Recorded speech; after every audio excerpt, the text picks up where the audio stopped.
Well, you know, it helps if the microphone's not over your head, like most things are over my head at this hour of the day, but the microphone shouldn't be one of them, I guess. Can you all see me over this?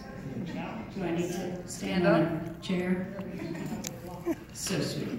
And now for something completely different. I'm actually going to read to you from my latest book, which is a romantic comedy, of all things. It's my very first romantic comedy. It is called Great Bones. This is the retail moment. And if you are looking for it on the Bella table, start at A, which is all the way in the corner. They put baby in the corner. There it is. I've said it out loud.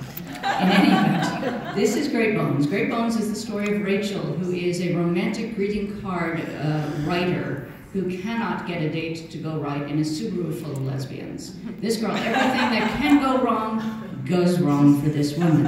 And so the woman pours her heart out to her grandma, Goldie, her beloved grandmother, who has checked herself into an assisted living facility because she can't stand living with her overbearing daughter any longer. So she pretends to be deaf and to have memory issues. In truth, she can hear just fine, but Rachel doesn't know that, and so Rachel, of course, screams all the time at Grandma Goldie so that she can be heard. But Grandma Goldie has decided to fix her granddaughter's love life.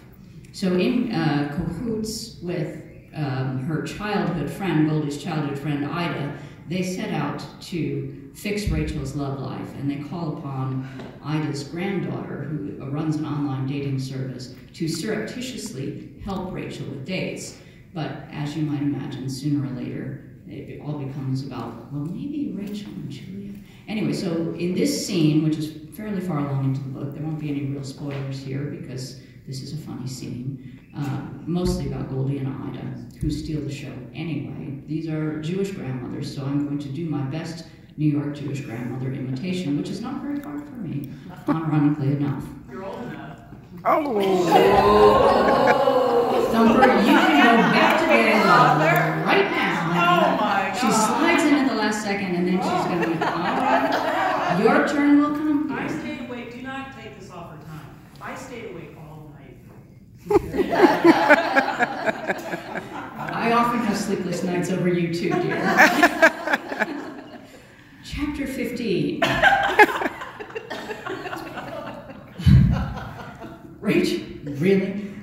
Rachel and Julia have gone out for a friendly cup of coffee, okay, and they have just exited this diner, and Goldie and Ida have slunk off to spy on them. Goldie turned her face away from the window glass and thrust up her pocketbook to obscure any view of Ida. She wasn't sure, but she didn't think Rachel saw her. "What in the world are you doing, you crazy person? Put that thing down before you hurt someone." "Shh, Ida, shh. Why should I shh?" Goldie pointed at Rachel's retreating form and then at Julia, who was just exiting the diner. "Oh," Ida said in a whisper Goldie was sure could be heard from 3 blocks away. Ida turned up the lapel of her fur coat and hid behind it.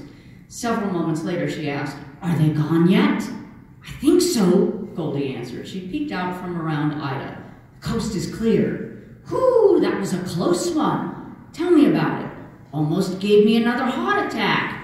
"Are you okay? I never should have let you talk me into this sugar-nut caper," Goldie said. Ida was pale and breathing heavily. "Are you kidding? And let you have all the fun? Never."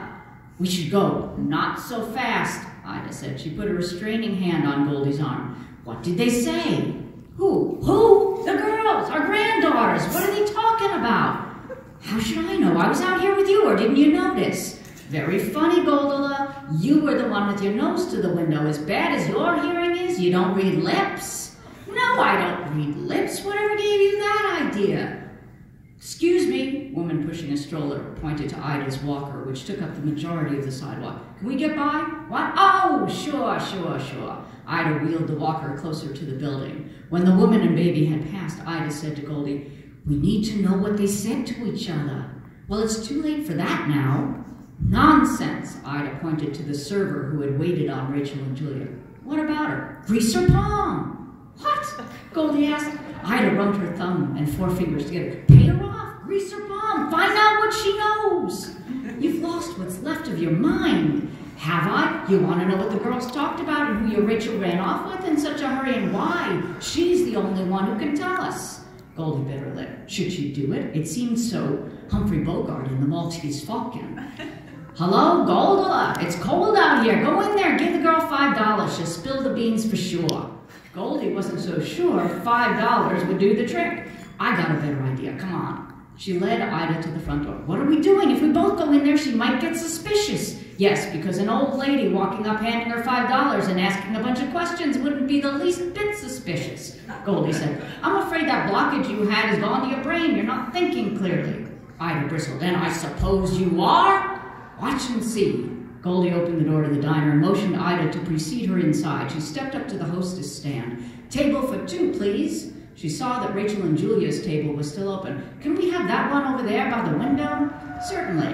The hostess led them to the table. What are you doing? I'm not hungry, Ida complained. Hush, for goodness sake. For once in your life, just be quiet. Let me do the talking. The server approached. What can I get you, ladies? We'll have 2 cups of coffee black, Goldie said. Anything else? I thought I saw those 2 girls who sat here before us get something that looked yummy. What was it? I'm not hungry. Goldie kicked Ida under the table. Ouch! Goldie battered her eyelashes at the server. So, what did those 2 girls who sat here before us have? 2 girls? You know, they were young, they were pretty, looked like movie stars if you ask me. The server gazed back toward the kitchen where the cook was yelling, Order up, Zelda, sometime today! I have to go look at their order and I don't have time for that. It wasn't anything special, I can tell you that. Do you want more than just a cup of coffee or not? No, Ida said. Yes, Goldie said. Which is it? The server asked. No, Ida repeated. She squinted to read the server's name. Zelda, is it? What we really want to know? Goldie kicked Ida under the table again, this time harder. Ida gave Goldie a murderous glare and turned her attention to Zelda. Did you overhear what the young women who just left this table 5 minutes ago were talking about? There's $5 for you in it if you tell us. The server shook her head. Zelda, you want to keep working here? Come get this order. Food's getting cold. Zelda glanced back over her shoulder toward the grill. I'm coming. She returned her attention to Goldie and Ida. You 2 are crazy, you know that? Do you want coffee or not? I gotta go get that order or I'm gonna get fired. So, does that mean you're not gonna tell us what we wanna know? Ida persisted. Lady, I have no idea what it is you think I know, but whatever it is, I don't know it. Is that clear enough for you? Well, you don't have to be rude about it. Ida rejoined. Come on, Goldie, I can see this person doesn't want our business. Ida rose in a huff and grabbed the walker. As she maneuvered in the tight space between the crowded tables, she banged into the chair of a small boy. Undeterred, she backed up the walker, angled it slightly to the side, and shoved it through the opening again, this time successfully. Goldie lingered behind. I'm sorry for my friend, she said to the server. This is for your trouble. She handed her a $5 bill. Whatever, lady. Goldie hustled to the front of the diner where Ida was ramming her walker into the glass doors, trying to get them to open. If the 2 of them were lucky, they wouldn't get arrested for attempted bribery or disturbing the peace or some other charge before they could get back to the safety of Shady Acres.